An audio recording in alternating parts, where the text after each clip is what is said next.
Look at strategies with respect to growth. I have given these growth strategies under 6 heads. What are these heads? One is hold relative position in high growth product stroke market area. What could be an example for this? There are number of examples which you can think of. So, you take a very common example, you take the example of the detergent market.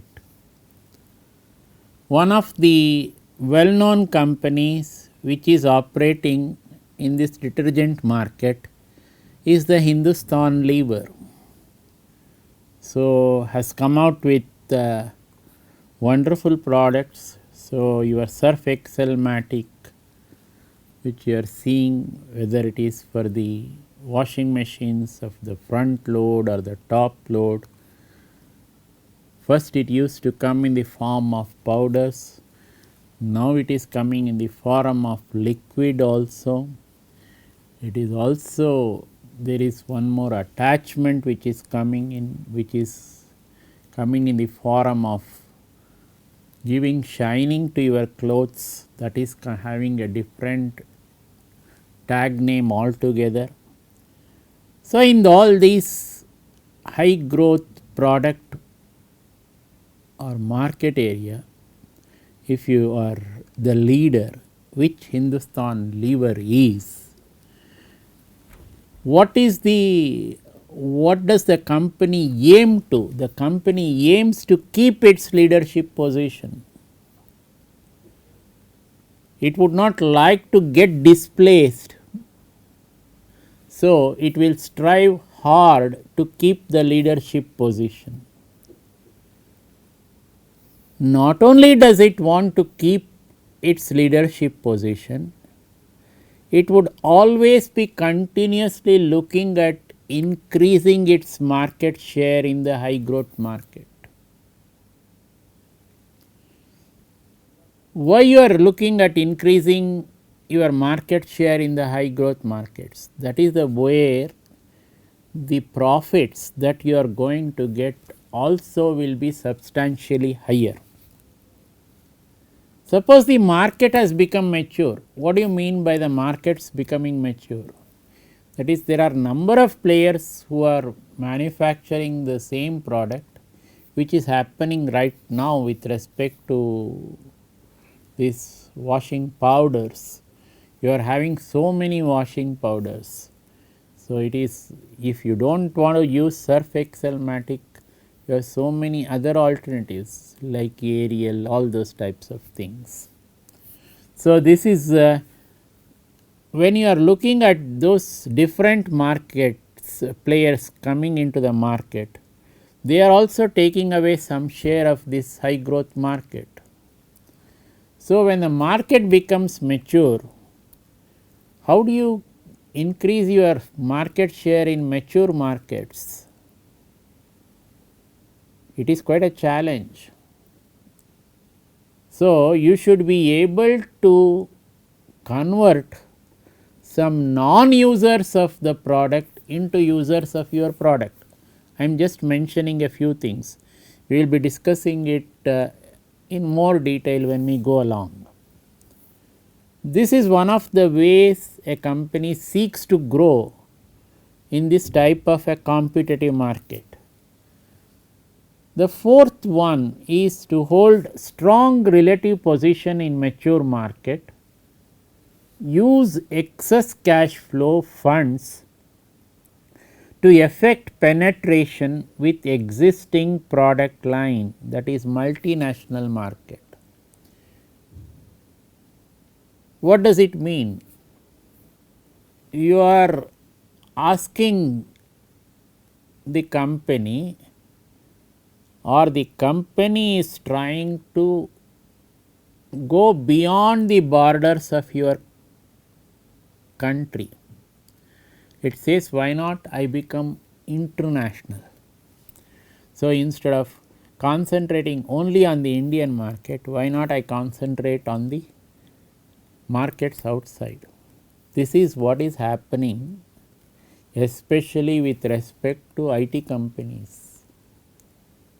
If you look at the IT majors like Infosys, Wipro or TCS, most of these companies are satisfying most of the multinational market needs. So, you find that so many projects which are handled by these companies, they are catering to the needs of different countries, especially the United States and the European Union.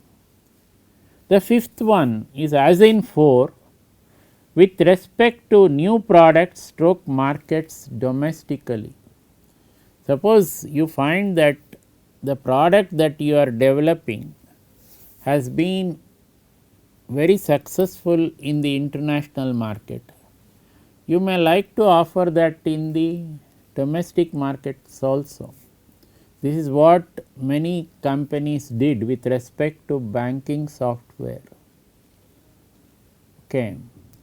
So, if you looked at the banking software, these companies initially developed the banking software for clients outside the country. When it was found to be extremely successful, they tried it for the domestic markets also, and in the domestic markets also they have become highly successful now. Then the sixth one is hold strong relative position in diversified product line domestically and use excess cash flow, funds capability and other resources to diversify markets. What does this mean? We will look at diversification in more detail as we go along. Just to state that do not look at markets in a single compartment, you try to look at markets in a broader canvas. So, we look at diversification from the angles of horizontal diversification or conglomerate diversification or concentric diversification, depending on what you find to be the most attractive for the company. So, when we go along further, we will discuss all this. The second strategy which we look at is the dependency reduction strategy. The dependency reduction strategy also I have considered in 6 examples. One is maintaining alternatives. So, this is applicable even to sports also, like a cricket match. Suppose you are having a one day international which is say a 50 overs duration. Suppose your opposite side is thrashing your bowlers.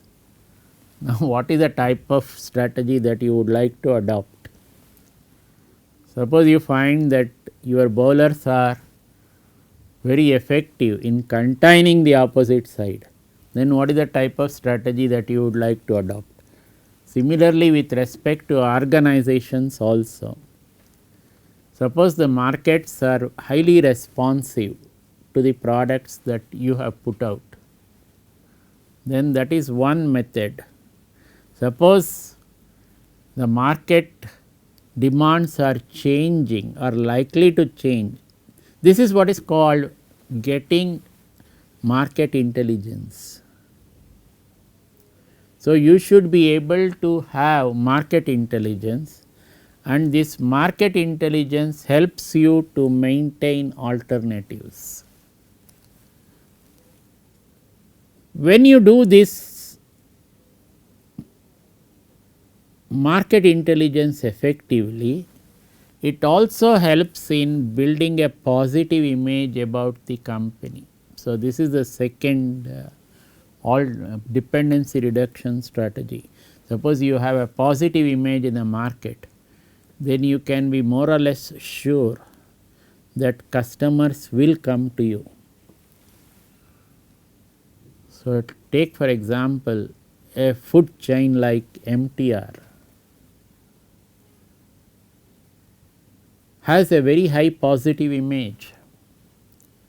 Result, all its food products, especially the mixes which are in high demand, in spite of so many players coming out with the same types of mixes also,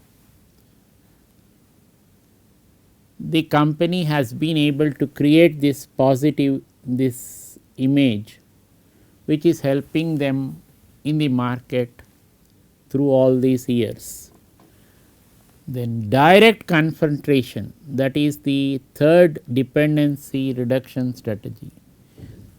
Suppose you are a player who is not a leader, but who would like to take on the leader, that is you are number 2 or 3 in the market.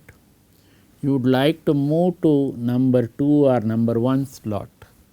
How do you do that? You can adopt to direct confrontation. What do you mean by this direct confrontation? That is, you look at what are the weak points of the leader in the market, address those weak points and hope that the market will take note of it and you will be able to improve your market share. The fourth one is contracting, that is to reduce uncertainties. So, in any business, any organization would not like to wind up its business soon. It would like to see that it is able to sustain for a long time. So, in order to do this, an organization should be looking at the type of uncertainties which it may have to face. What is this uncertainties? Uncertainties always come with respect to markets. Kindly note that. So, you cannot diverge strategy from the market. When you are looking at markets and this strategy, you have to look at both of them in combination. So, you have to look at the strategy, you have to look at the market. For which market, which strategy are you adopting? Then the fifth one is what is called cooptation. What is this cooptation? To involve representatives of other organizations into policy making positions to achieve certainty of future. What does this mean? So, this is what most of the IT companies in India and also outside are doing. So, they are bringing into their top management persons from different market areas, that is different geographical areas. They are working as representatives on the board of these companies, that is they may be directors on the board, all those types of things. What is the specific role of these types of persons? The role of these specific types of the role of these persons is to help the company increase its market if it is already having. If it is not having, penetrate that particular geographic market.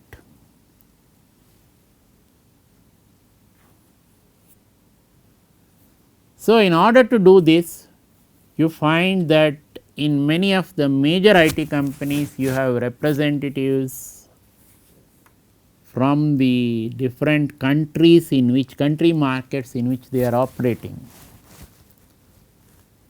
Sometimes these are they are influential people who can influence the market policies also with respect to their countries. The sixth one is on coalitions. What is this coalitions? To achieve common goals like opposing a common enemy.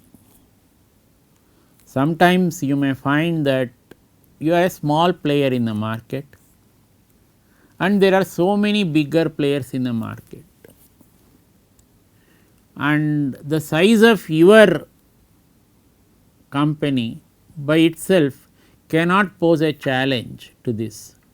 So, you may like to either merge or you may like to get into some types of a joint venture, or you may get into different types of coalitions to achieve these common goals. So, this is even happening with respect to multiplex markets in India right now. So, you have so many multiplexes merging. So, this gives you, this brings you to this mergers and joint ventures, which we will discuss in more detail when we go along. So, these are the two types of strategies which where I have discussed them, that is, one is a growth strategy and the dependency reduction strategy, given you 6 examples. There is also called the vertical integration strategies. These vertical integration strategies can be backward. What do you mean by backward? You take control of the supply line. So, you take control of the supply line. So, this is being practiced by many of the companies in India now. An example is Reliance itself. Second is you take control of the forward line, that is your distribution line also. Okay.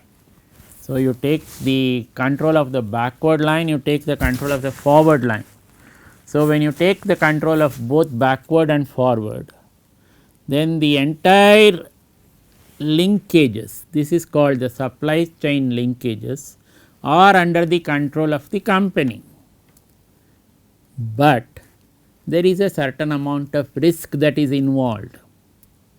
Suppose you had outsourced these to different companies instead of having it under your own control, then you would have had more flexibility.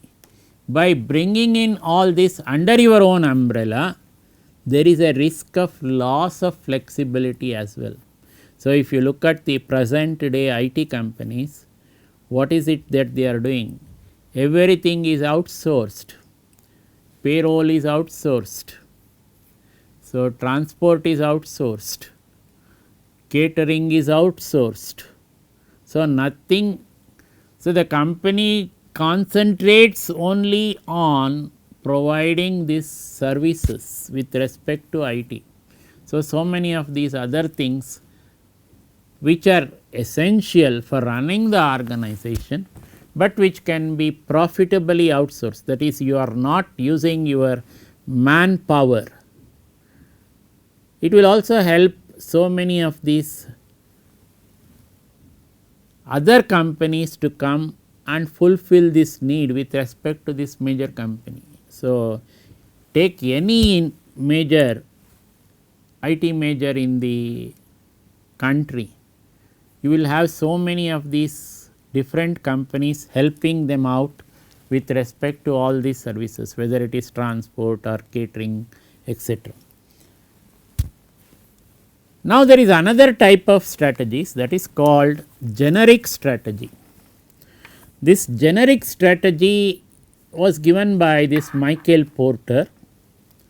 It comes under 3 heads. One is the overall cost leadership, the second is the differentiation, and the third is the focus. So, in order to explain this overall cost leadership, I give you the example of the 90s, that is in the United States. There was this low cost airlines which are operating. One was the Delta Airlines, then in came a new entrant, that is the Southwest Airlines. So, it started penetrating into the Delta Airlines market. So, when it started penetrating into the Delta Airlines market, Delta Airlines started introspecting, where have they gone awry. So, when they started doing that, they came out with a cost leadership with respect to this Delta Airlines. This is given to you in my book on strategic management, exhibit 1.1, strategic management at Delta Airlines, which I am reading now. Delta Airlines initiated an aggressive cost cutting program in April 94 called Leadership 7.5 in order to become profitable in a highly competitive industry. Because of deregulation, new competitors like Southwest Airlines were able to introduce low cost strategies to offer extremely cheap fares and minimal service to gain market share, resulting in half filled flights for full service companies like Delta Airlines. Delta Airlines had not turned a profit since 1990 and chose to institute a turnaround strategy, a type of retrenchment corporate strategy, to achieve an objective of reducing annual expenses by $2.1 billion by June 97 and make a profit. To fulfill this strategy, for which the company had long prided itself, lifetime employment, high pay, lush in-flight services and routes to every destination. The Leadership 7.5 program attempted to reduce the amount of money spent on each airplane seat from 9.6 cents in 94 to 7.5 cents in 97 per flight mile. So, if you look at it, the company was come to the last para, it reduced so many of the heads, it was able to do this successfully. Before the Leadership 7.5 program, the cost per seat was 9.76. By the end of 95, it was 8.4 cents. By the end of 97, the company had in fact achieved this 7.5 cents. So, this is this overall cost leadership.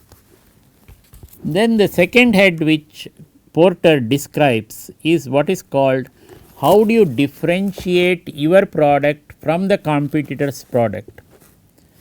This is brought out again by this exhibit on page number 11 in the strategic management book with an example. It is called I Omega Corporation triggering event. What is this triggering event?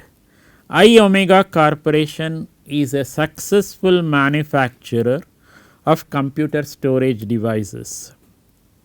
Its most popular line of products is the zip drive, a book sized portable storage device that uses a kind of floppy disk with a capacity of 100 megabytes, equal to about 70 standard floppy disks. Earning $8.5 million on $26.2 million sales in 95, the company's stock price escalated from $5 per share in 95 to $112 after adjustment for a stock split in April 1996. 96. So, look at the type of increment or the type of tremendous change that has happened in the per share of the company. Until Kim Edwards took over as iOmega CEO in 93, the company had been an unglamorous provider of niche computer storage products. Soon after he joined the company, Edwards asked his team to name some potential markets for the company's products. After a long pause, one person said, "The Air Force really likes our Bernoulli box." Thought Edwards, "This isn't good." The Bernoulli box was a powerful storage device, but it was so expensive and specialized that only a few buyers, such as the military, had any use for it. I realized the company had no clue that there was a mass market out there waiting for a fun product, commented Edwards. Soon iOmega's engineers developed a series of products to appeal to this market.